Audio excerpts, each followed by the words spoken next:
All right, guys, welcome back to another episode. I don't even know what to call this, podcast anymore. I don't really have a name for it.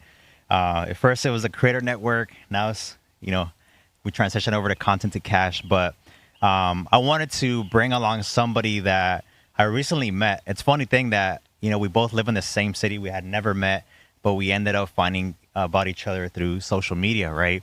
Long story short, Jerry ended up becoming a student of mine. Now he's crushing, so I want to bring him on so he can share his story, his testimony, and give you guys some game more than anything. So, welcome, Jerry. Thank you for having me. Let's go. We're over here in Maui. I was about to say, what's that one? What's that one place? Bali. That's we're in Bali. We're in Bali right now. We flew into Bali. It's not a paid set.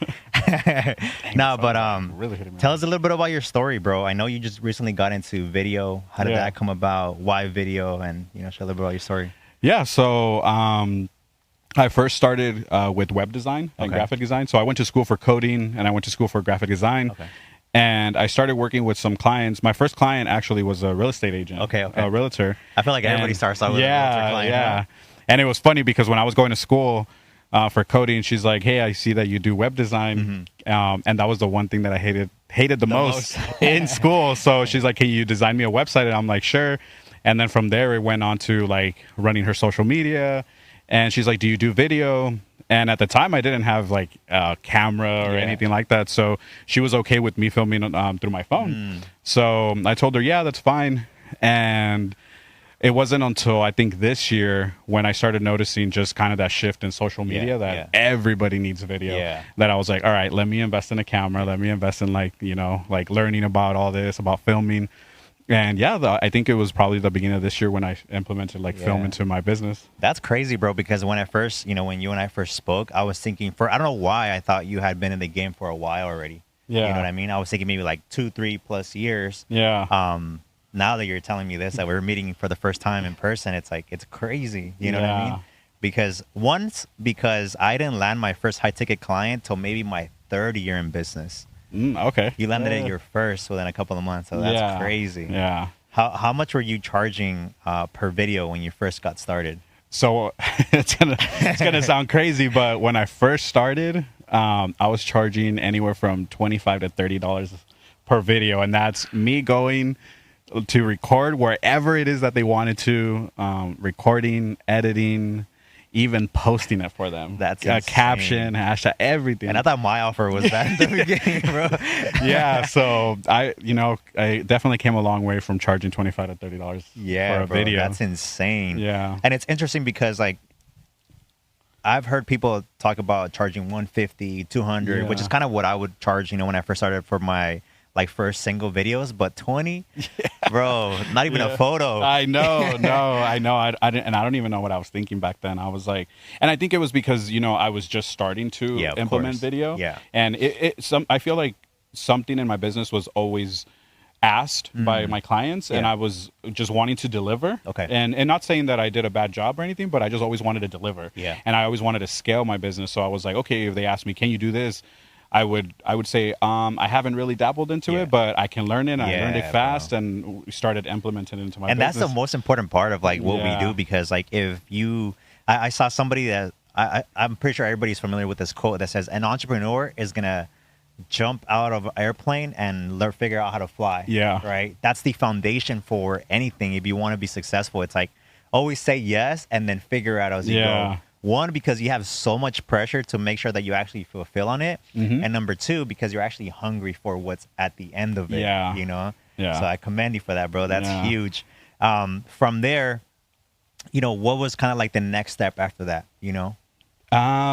So the next step, I wanted to focus more on higher ticket clients. I kind of felt that I was always overworking myself, and just the compensation wasn't there. I would, and then even there's some certain clients that they've been very faithful to me. So even like let's say if they say, oh, how many revisions is it? I'll say oh, you know what, it's until you're happy with it. If you want to give me 20-30 revisions, hopefully it's not that many, but as long as they're happy with the end result.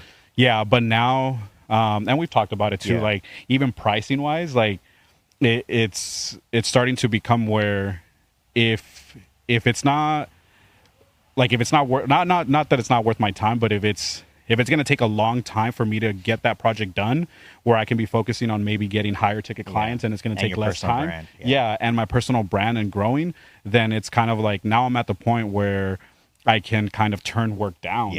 Before it was like I would take anything. I mean, $25 like, for a let's take video. it. I would take it. But now it's like, people are coming to me, and if I'm too busy for something, I'll tell them I can't get to it until like 2-3 weeks in advance or like later. If you're willing to wait that long, or I'll just tell them, or I'll just recommend them to someone. But, and I think that's a huge blessing, being able to turn business down. Yeah, and I feel like a lot of us, like, when we first get started, we want to take any project, because again, especially if you're all in, if you're doing this full time, it makes it even harder because you gotta obviously pay the bills and you gotta survive. So you're taking any and every project that you can.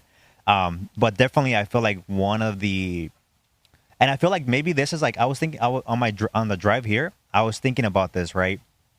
Because I think I speak to you guys from a perspective of that other side.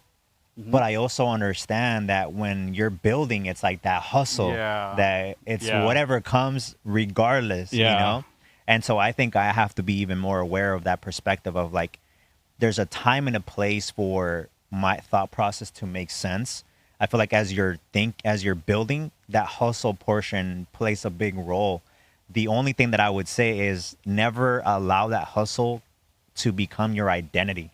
Yeah. Right. Because the moment that becomes your identity, you feel like you need to be that all the time. All the time. You know what I mean? So, but that's huge, man. And obviously, you and I had never met prior to today, right? Obviously, we've seen each other now on Zooms and stuff like that. But how did you find out about me, if you don't mind me asking? I think I was just scrolling through Instagram on like my Explore page, and you came up, and I had seen that. I think it was when you were collabing with like other influencers. Okay. And I saw that, and I was like, oh, I feel like I had recognized you. I'm like, I've seen this guy before.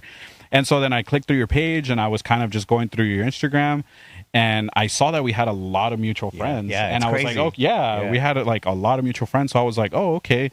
And so I was like, and I was like, you know what? Most of the time when I follow somebody, and especially like their work that I like, like if I like their work, I follow them because it gives me like also ideas, inspiration, and stuff like that.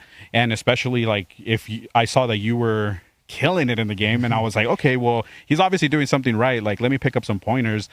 And I just started following you. And then, you just messaged me, and I was like, "Oh wait, what?" Because it's normally not. It's not normal when like when you follow someone, especially in that industry, and they just quickly message you. And I was like, that caught me off guard. And especially too, because I feel like in our industry, it's always like if another creative follows you, it's because they're trying to copy you or like whatever, Yeah. So, but I mean, and I feel like that's also like a misconception, because I think even with what we're building with CTC, there's a lot of, every single person has like a different path, right? Yeah. Our careers might align and might be similar, but I feel like everybody brings something unique and specific to the table, right? Yeah. For me, it was like more structure, a system, and that proof. Somebody like Doza, that's more on the sales. He's really good with sales. Joaquin, he's amazing at like the quality. If we would have had Joaquin right here today, this set would have been like a diffuser here, a bounce over here. Like, he's a master. Smoke on the ground. Yeah, literally, bro. He would have taken the production to a whole nother level. But everybody has a gift, and I think that's one of the amazing things that I love about CTC, that everybody pours in, and I get to learn from you guys too as well, from your own set of clients that have like a specific outlook. Like, why am I drawing a blank on his name right now? He just shared that play for the Better Business Bureau. Oh yeah. Like, I forgot his name. Why am I drawing a blank on this? No, it wasn't Sergio, right? No, it's anyways, we know what you're talking about. Yeah. So he gave us some game about the Better Business Bureau, and I was like, yo, that's some sauce. Especially for somebody that's good at on the phones, that's not uncomfortable with that, bro. You would make a killing. But anyways, going back to what we were saying, now you've only been in the game for a year, maybe full time. What? Probably Couple months. 2-3 months. Insane, bro. Yeah. How was it? No, anyways, long story short, we ended up talking. We had an amazing conversation. I kind of actually want to bring that up, right? Because I feel like that's where a lot of people are going to get a lot of value. When you and I spoke, obviously there was an investment for the consulting, and you were kind of fearful or hesitant to do that. Tell us about that portion, about that part of your life. I think just the fear came from honestly not trusting in myself. And I mean, just a little backstory. I think about 3 years ago, and this is when I met actually my beautiful wife. This is when we actually started coming to church. And that's when I started trusting more in myself, but also trusting in God. So, and that's what I had talked to you about. I'm like, okay, let me go ahead and pray about it. Let me do this, and I think, but the biggest thing was just not trusting in myself that I could actually do the work. And that's something that me and my wife even talked about, is that she always asked me like, oh, why don't you hire somebody? Why don't you hire a marketing company? Or why don't you hire like a coach or a consultant or something? And my mindset breathing life. Yeah. Breathing life into you. Yeah. And she always told me that, but I always kind of like, I was like, yeah, that's true. Maybe it could take some like something off my plate. But my mindset was always like, well, I know how to design. I know how to do that. I know. Like I know how to do that. But it wasn't, I guess, a little bit of my ego, but a little bit of like, well, why do I need to hire somebody if I know how to do it? Yeah. It's like relying on your own understanding. Yeah, relying on my own understanding. And you know what? After I had even told you that night that, you know what, I'm going to go to church. I'm going to pray about it. And, I think just after I prayed about it, that fear was just instantly gone. And I think it was even signs like weeks prior to that, because God kept telling me like, this is what I want you to do. This is what I want you to do. Like, I want you to take this full time. And I think I always just not listened to him. Like we were talking about earlier, I always had that safety net of having a full-time job. Like, oh, at the end of the week, I'm gonna have a paycheck no matter what. Excuse me, no matter what. Comfort. Yeah, that comfort. But now it's like, it's different, because I just needed to rely on, myself and God, and, trust that the path that he asked for me is what he promised. And, so I think that now I'm not as fearful. Yeah. Like even just being full time with this, there is no fear at all. It's gone. Yeah, it's gone. Yeah. And I think it's also because I made that switch of, it was funny because one of my really good friends, we were talking about it, and he told me, I asked him the same thing. I'm like, how do you stay in business? And he's been in business for a long time. He's in construction, and he's like, oh, it's always been word of mouth, and it's always referrals and all that stuff. And I always kind of try to tell them, like, what about marketing? What about marketing? And I'm like, and you're not fearful? Like, what if somebody doesn't recommend you? And he's like, no. He's like, because God is the CEO of my company and I'm just an employee.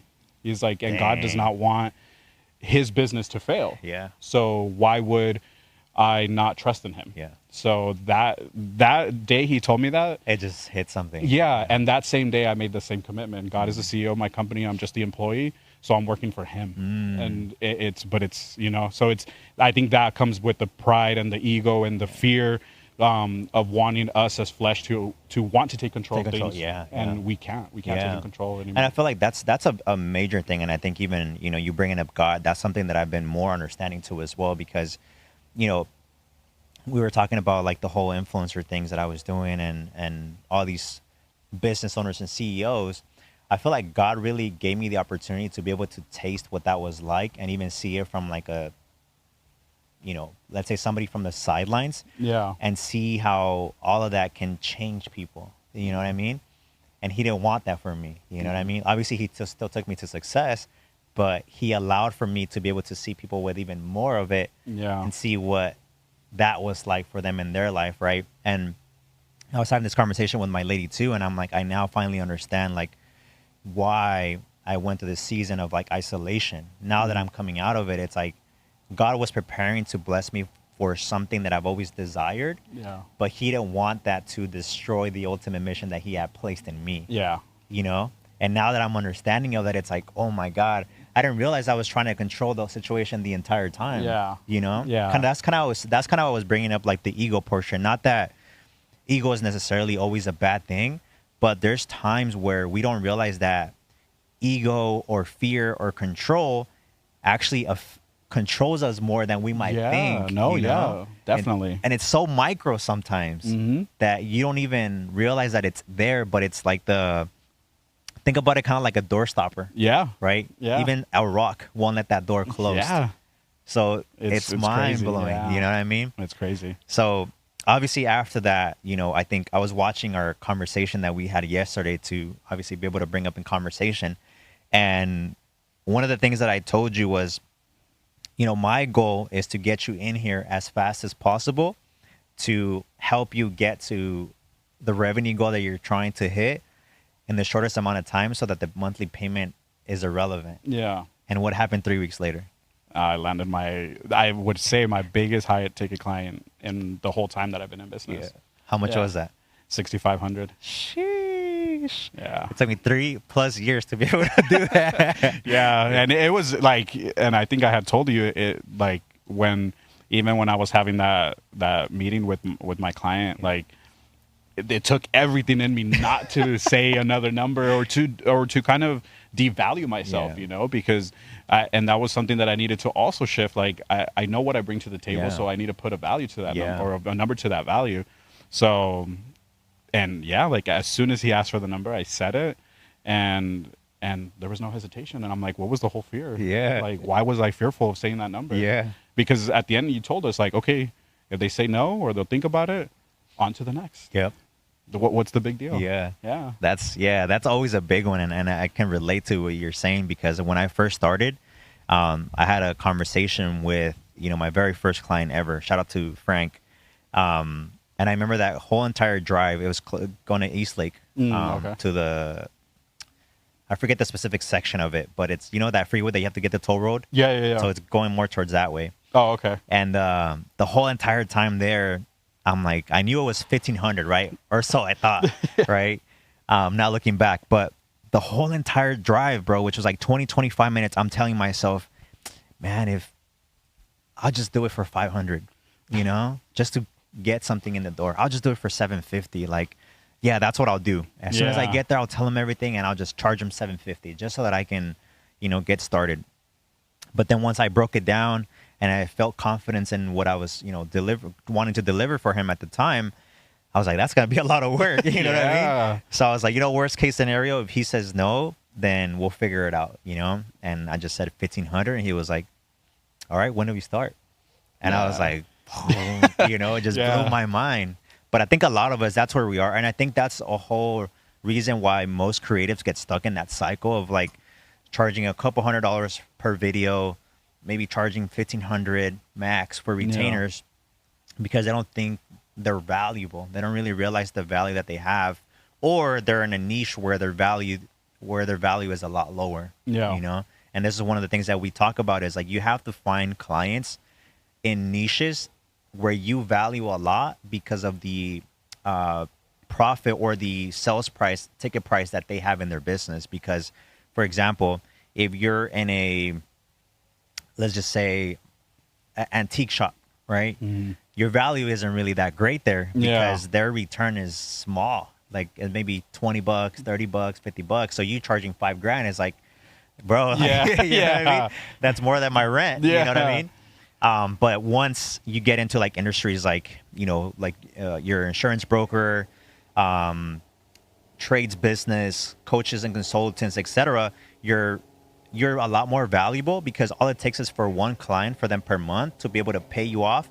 Plus, depending on the deliverables, whether it's 15 to 30, they're creating 15 to 30 opportunities to be able to land more. Yeah. So your price point and your retainer makes a lot more sense there than you doing it for, you know, antique shop or swap me spot. I mean? They'll see more of the value of it. Exactly. You know? So now that you've landed that $6,500 client, like how does that make you feel, like in terms of confidence for what's next in your business? Honestly, I'm like a lot more confident because now when I'm talking to like prospects and, you know, I'm asking all the questions and they ask the price at the end of the day, I don't hesitate on the price no more.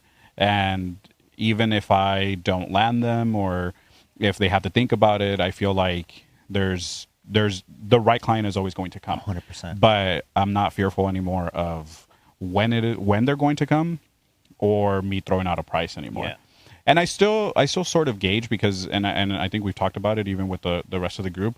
We gauge in what their budget is, and okay, so then I kind of do my own thinking of like, all right, if maybe they're local to San Diego, then I don't have to maybe drive as much, or I only have to meet with them a certain amount of time, maybe twice or 3 times a month. And it's like, okay, and their budget is from here to here. And it's like, okay, maybe I can go a little bit lower you than can make it work. Yeah, I can make it work. But I'm still not fearful of throwing out that price. Yeah, exactly. Because now you know that, hey, if somebody sees that worth, I know I can do this multiple different times. And that's a cool thing, too, because I think if you really think about it, you're one client away from everybody that starts off's first milestone or biggest milestone, right? Which is 10K per month. Yeah. Right? You're doing that with a lot less clients versus somebody that might be doing that with 15, 20 different clients, driving everywhere, doing all these extra things, which was my case when I first got started.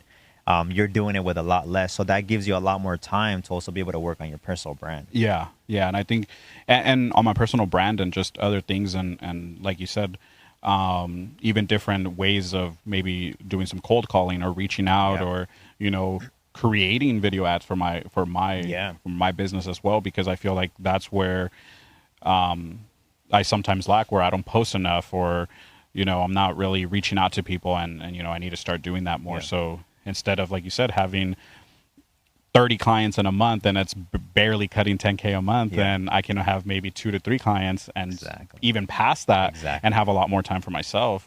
And even that, I before you and I had talked, I had just finished working with a client who, one of my packages was 5 videos a month for $500.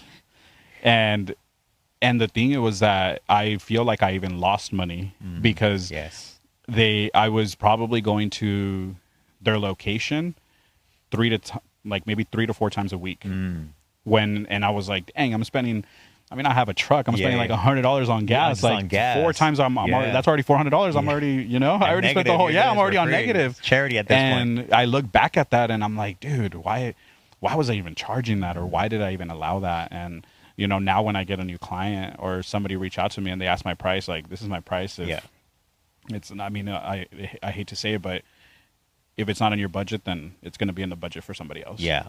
And I'd rather put my attention to somebody else. Yeah, and that's one of the biggest things too, is like, I feel like obviously you gain that confidence over time once you start, seeing that there is people, valuing what you do. But there's also, these seasons and these times where we do kind of need to take, whatever comes our way, especially if we're doing this full time.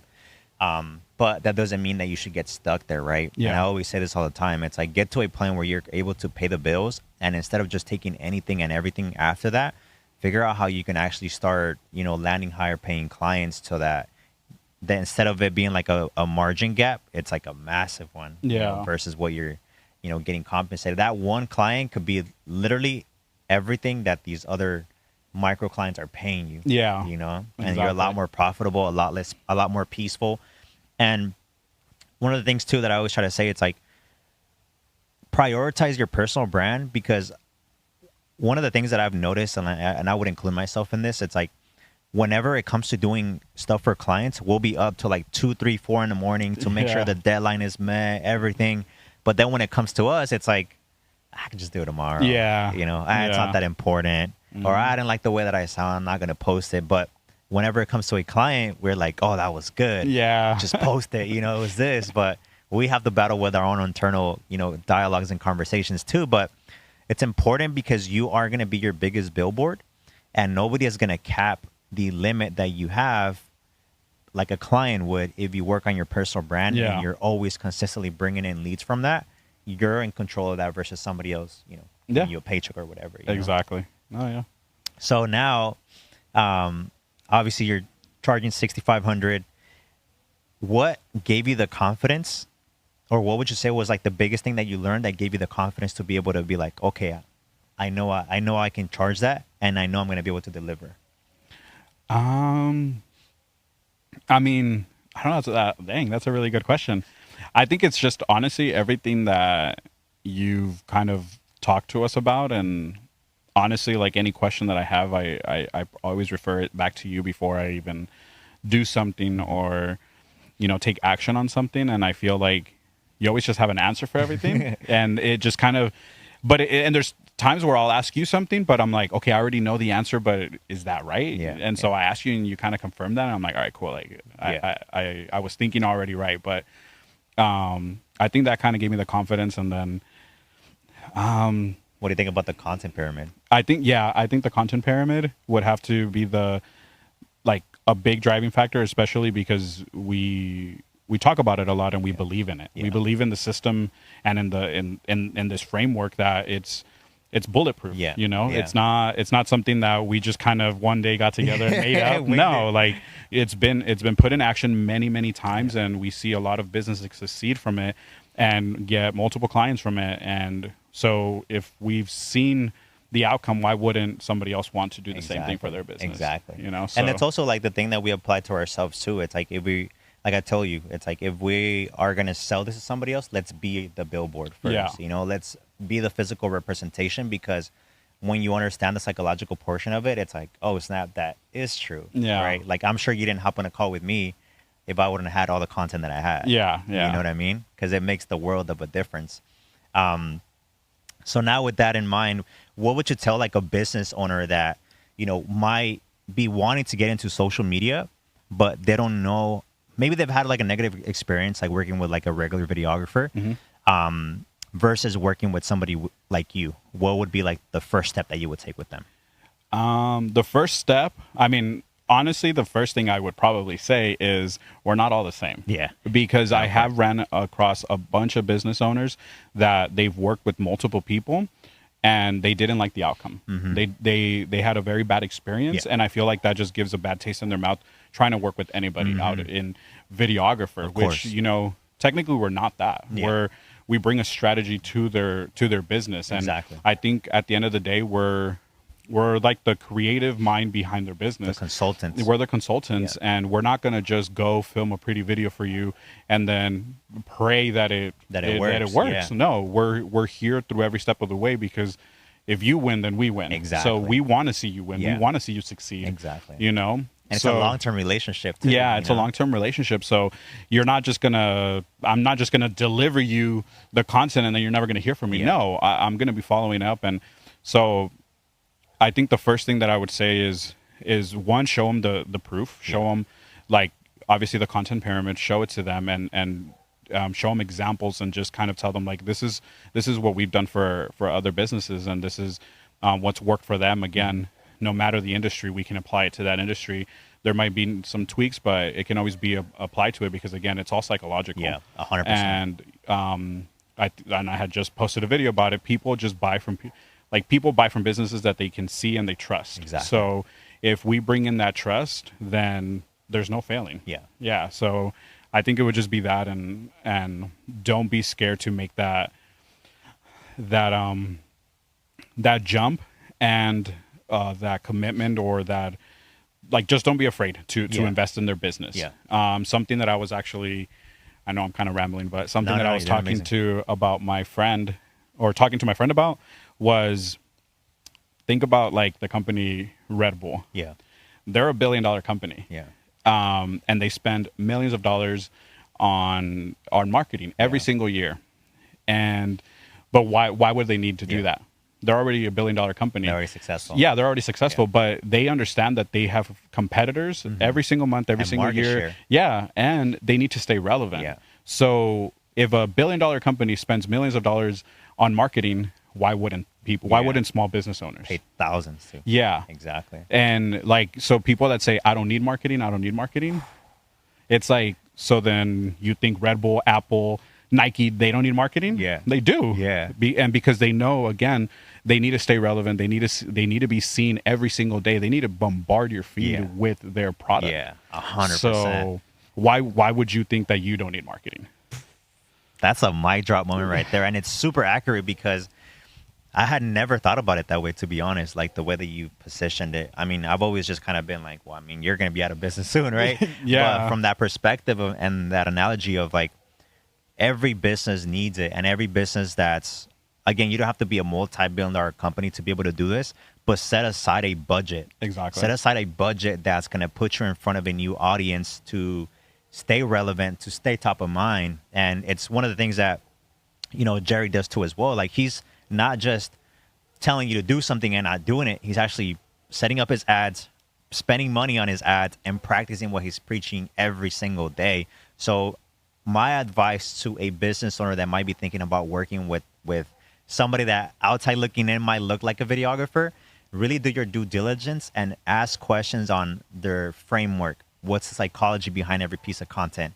Are you actually living proof of this? Are you actually in front of the camera? Mm-hmm. Are you actively posting content, right? And if that person really is a representation of that, then chances are that you're working with the right person. Because if they don't have that, why would you want to work with somebody that's not even on the same mission as you are? Yeah, exactly. Even if that is their product. Yeah. Now, obviously, now that, you've started rolling this out, like what has that done to like your mental framework? Right now, obviously, because like I said, everybody's first milestone is always that like 10K a month, right? Yeah. I'm pretty sure now you're able to see past that. What do you see now? Dang, I mean, now there's no limit. Yeah. I mean, now I'm seeing like 20K a month. Yeah, easy or even more. But I mean, I've also learned that when you put a price or a number, then you kind of stay capped at that number. Yeah. So that's why I don't see a limit now. Think bigger. Yeah, think bigger. And even like when let's say a lot of people have like vision boards. We kind of do the same thing at my church. We have like a vision of what we want to do for the next year. So now I don't just put 10K months or 20K months. I put 20K plus months because it's like you want to. Yeah, like once you get there, always push it. Yeah. Because why do you want to cap yourself there? Yeah. Because once you see that number, you're like, as long as I get there, I'm good. That's but it. no, there's always more. There's and always I think more.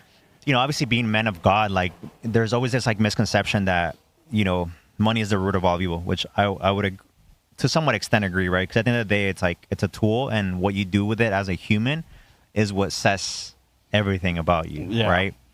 I think the more that you're able to build, and the more that you shed yourself, and I'm sharing this for personal experience, the less that you see money as like the end all be all per se or success. Now it's like, how can I continue to build, God's kingdom, God's business, so that I can contribute to other people? Mm-hmm. You know what I mean? How can I now, whatever I have, like I'll give an example, right? Like my niece, she was working a regular job. She hated it. She kept jumping from job to job.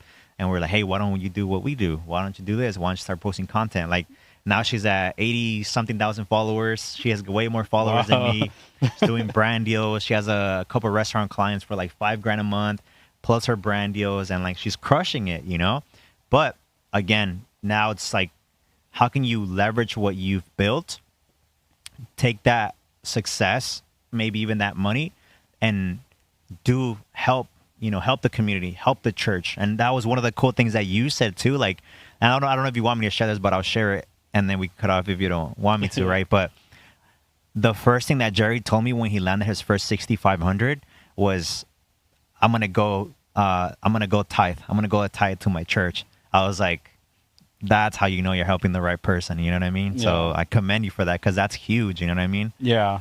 And I think that's also a mentality thing. Again, God teaches us to be good stewards of our money. Man. Yeah. And before I would think, when I get money, it's to pay bills, to pay debt, to pay this, which is, it's fine. You can still do that.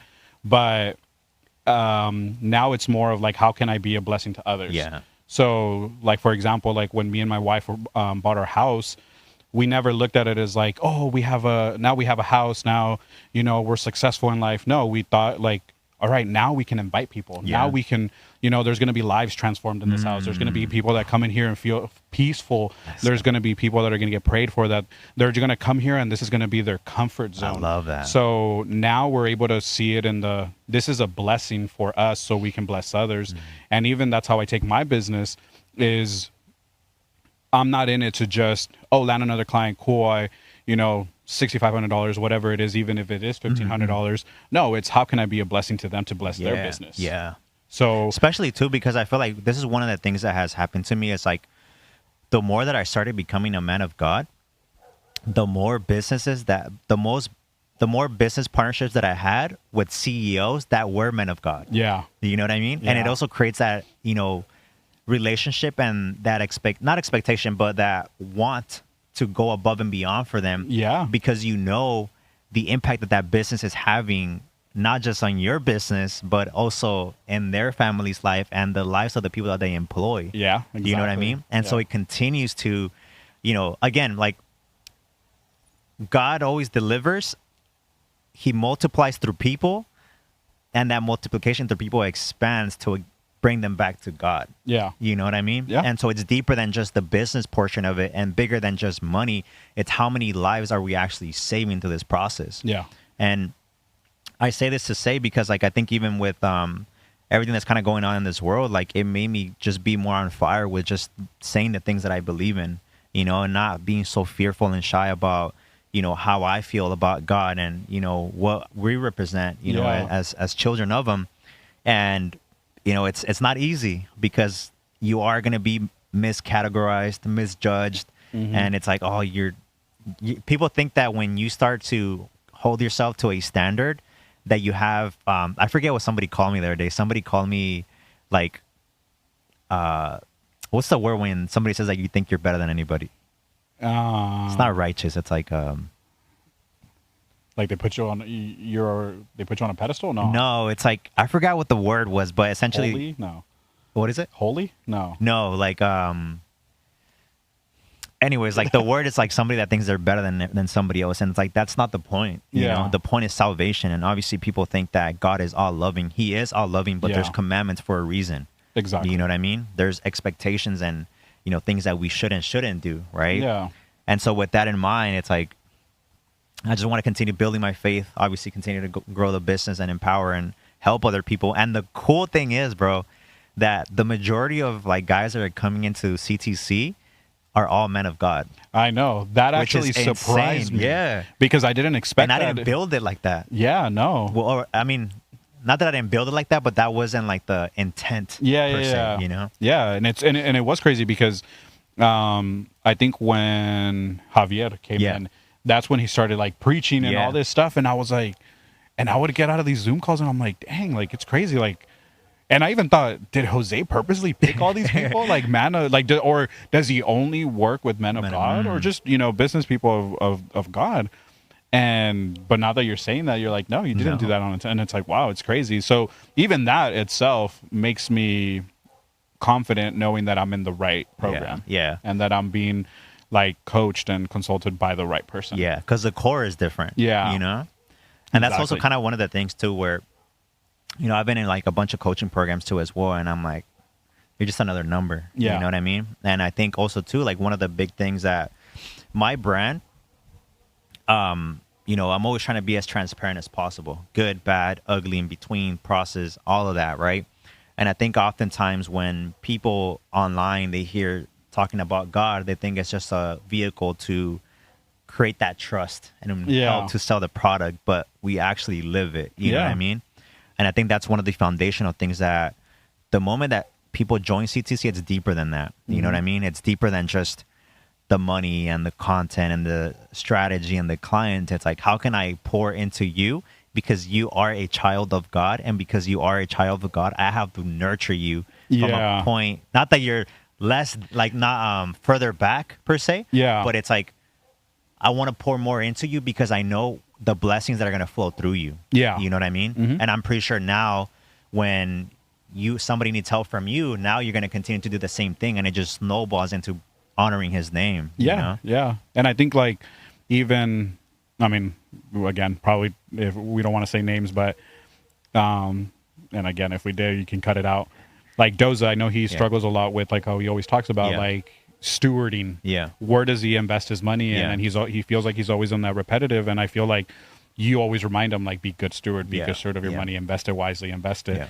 Because anybody else would have just been like, all right, bro, it's like it's your money. It's your problem. Like, I already told you multiple times, but no, like you're still there, and you're still telling them like, remember, bro, like, got to be good stewards, got to invest it wisely, and all that stuff. And it just kind of it basically shows that you care about this, man. Because I've been in that situation too. You know what I mean? Like my first year in business, I went from maybe doing here's kind of like my cycle, right? I went from working at a bakery making like $1,300 a month to then making $3,750, getting that job with the mortgage company doing content for them, to then within that same, I want to say maybe year, I want to say, I went from making over 10K a month, and I was like, yo, I made it, you know, living it up, like dinners, lunches, etc. But at the end of the day, you know, I realized that the only reason why you fail is because your inability to be able to be a good steward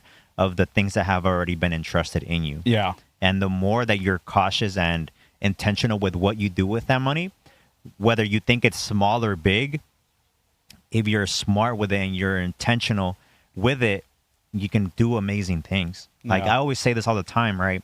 In our industry, you'll hear guys saying like, oh, I'm doing 120,000 a month, 100,000 a month, you know, off of my agency. But the reality is that their profit margin is probably the same as mine with a lot smaller of an infrastructure. Yeah. You know what I mean? Yeah, because they're probably paying off all their things that they put on credit cards or debt or all that. You know, team members, staff, overhead, like, you know what I mean? Like, I don't want that. I want to build intentionally so that I know that I'm going to be able to do this long term. Yeah. Versus trying to just look cool. Yeah. You know what I mean? Yeah. But it's always a work in progress, and I feel like that's the beauty of what we do. It's a never-ending growth.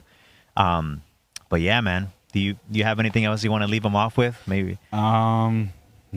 Thank you for having me. You know, I'm truly blessed, and you know, I think let's end the year 2025 strong, and 2026 is gonna be our year. Yeah, the big one. The big one. So it's only up from here, and yeah. I mean, that's amazing, brother. Me. So now just a quick question, like for somebody that might be thinking about, you know, maybe joining CTC, what would you say? Don't be scared. Don't be hesitant. You will not regret it. And, you know, just trust in the process, trust in what he says. And we also got to put in the work. You got to put in the work. He's not just going to hold your hand throughout the whole process. He's going to, again, he's there no matter. I mean, I've texted you at midnight at 1 a.m. and, you know, you answer. But again, at the end of the day, you give us the sauce, but we have to put into work. So don't expect to just come in here and he does all the work, or, you know, we're all carrying it for you. But don't be afraid. Don't be afraid to invest in yourself. And again, you won't regret it. I know I didn't. Let's go. I appreciate that. But it's true. I think a lot of the times, like, and I think the lack of, because obviously I speak to a lot of guys, right? Whenever they want to join. And for me, I never think it's a money problem. I always think of they're scared to stepping into that version of themselves that they know they don't want to. Yeah. You know what I mean? Did you get like some of that when you first? Yeah. Because I mean, at the time, I feel like let's say fast forward, if you would have asked me today, like if we would have been having this conversation today, like you messaged me through Instagram, with my confidence now, I would have been like, yeah, where do I sign? Right then there. Like what? Like where do I pay? Yeah. You know. But I think at that moment in my life, I was just going through a season where I wasn't mentally prepared, and I think God just needed to get me here now. So because you were going through a transition. Yeah, I was going through a transition. So, and then this year, so I got, in a sense, laid off of 2 jobs this year. And so I was going in a transition where it's like, dang, it's a scary moment in my life. You know, bills are coming. Bills are not going to stop. Ever. So I was in that mindset where it's like, okay, I need to get a job. That was all I was thinking about. And then you messaged me and it's like, no, I can't. Like, I need to get a job. So again, I feel like it was just more mindset. It was where I was in my life at that time that you and I had that conversation. But again, if we would have had that conversation now, I wouldn't have been hesitant about it. Fire. Well, anyways, I hope you guys got some game. Shout out to Jerry for coming out and all the way to Bali. All the way to Bali. Got a long flight back. 30-minute drive. But yeah, bro, shout out to you, man. I'm proud of you. Like, I really, really mean that. And I think, you know, you're going to do some amazing things. I think one of the most rewarding portions of being able to contribute to you was that message that I got from your lady. You know, just saying that you now see business in a completely different way. And like, you know, because at the end of the day, you know, I do this for my family too as well. And I know that if, you know, somebody was to help my family and contribute to it, I'd be super happy, you know. So shout out to your lady too as well for saying that, because I think that's one of the most rewarding portions too as well. You know what I mean? Yeah, it is. So, Yeah, and I feel like now, same thing again. She was probably also hesitant about it, and I mean, she sees the how busy I am every single day, and she's like, okay, like I get it. Yeah, you know, it's different this time. Yeah. You know, because like you said, I've been in business for maybe around, I mean, full time this year. Yeah. But I started my business a year and a half ago, but I never gave it the attention it needed and it required. So there was always that hesitation from her as well. I mean, I never gave her that confidence either, so that was a lack on my part. But now it's to the point where she's like, okay, you know what you're doing. Yeah, like now you're on to something. Yeah, now you're on to something. Now you got it. Like, you know, I'm not gonna stop you. I'm not gonna, change your mind. I'm not gonna tell you go get another 9 to 5. Like, and she even says, I don't even see you working a 9 to 5 anymore. Like, and it's crazy because I can't. I don't see myself taking orders from somebody. I don't see somebody else dictating what my schedule is, when I take lunch, when I take break. Like, I decide that now. Yeah, that's game changer. You know what I mean? Because again, now, like, especially as men, like, that plays a big role. Now, I see you're radiating confidence. You know what I mean? Especially because as men, obviously, we're providers.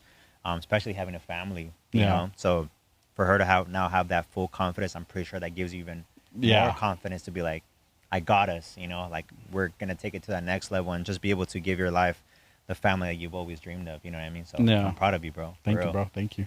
Appreciate that. Anyways, having the right woman by your side is one of the secrets to being successful in business, 100%. Because the right woman is always going to push you. It's similar, right? For me, my lady, like, she's always, like, supporting me.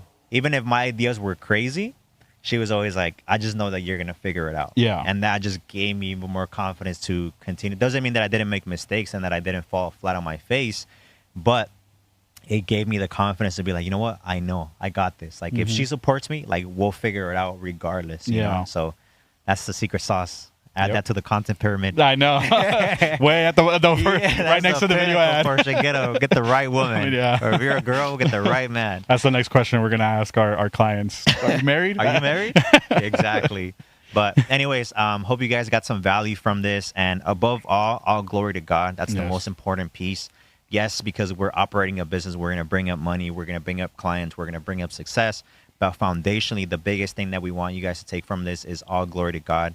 Seek him above anything else in your life, because regardless of the amount of money, success that you make, nothing is going to fulfill you as much as he is. And I promise you, the moment that you give your life to Christ, he's going to not bless you in the ways that you think, but he's going to bless you with peace of mind, with love, with appreciation, with gratitude. And that has no price tag to it. So anyways, shout out to you guys. Thank you guys for watching. I'll see you guys in the next one.